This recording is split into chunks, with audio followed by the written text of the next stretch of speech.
2020 has come and gone, and in continuing with this week's tradition, I will list out my top moments, songs, and projects of this year. For this video, I'll look at the projects I listened to and thought were some of the best for this year. Again, this list is in no particular order. Number 1, After Hours by The Weeknd. Dropping early this year, After Hours is Weeknd's latest project and his most mature and eclectic yet. This album sees Weeknd showing a lot of change as a man. He begins to question a lot of behavior which he had bragged about and sung about in the past albums, and he begins to evolve as an individual and change for the better. It's also his most creative. He takes aesthetic inspiration from Fear and Loathing in Las Vegas, Casino, and a few other films. You can see in music videos like Heartless and Blinding Lights and the suit he wears throughout most of the album.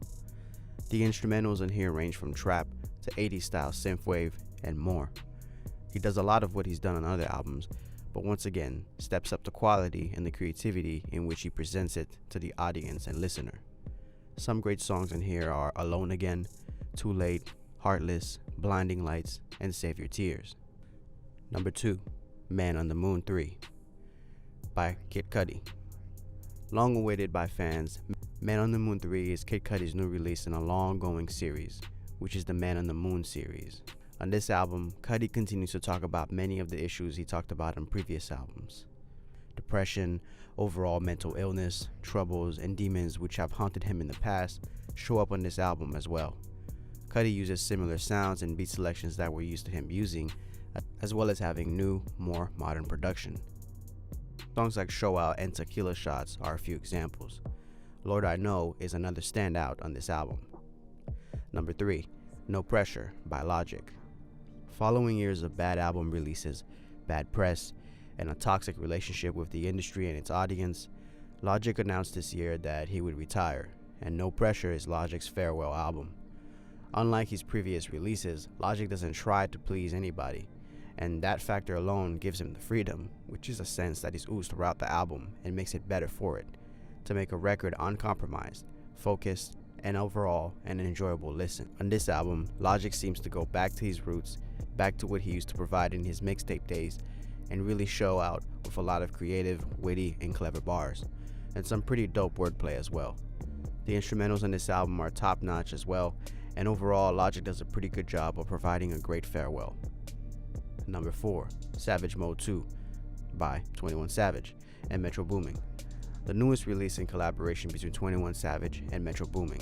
21 Savage has been an interesting figure in hip-hop in the last few years, most notably for his improvement and evolution.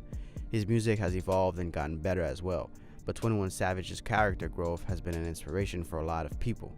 Starting out as a stereotypical dumb, ignorant mumble rapper that fit in with his generation of the same, 21 has evolved into a much wiser, more self-aware, and thoughtful person in the past few years, and some of it is shown on this album.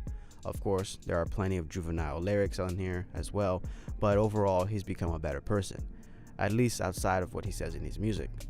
The production on here is stellar as usual, thanks to Metro Boomin, and Morgan Freeman narrating the album is a huge booster for the project.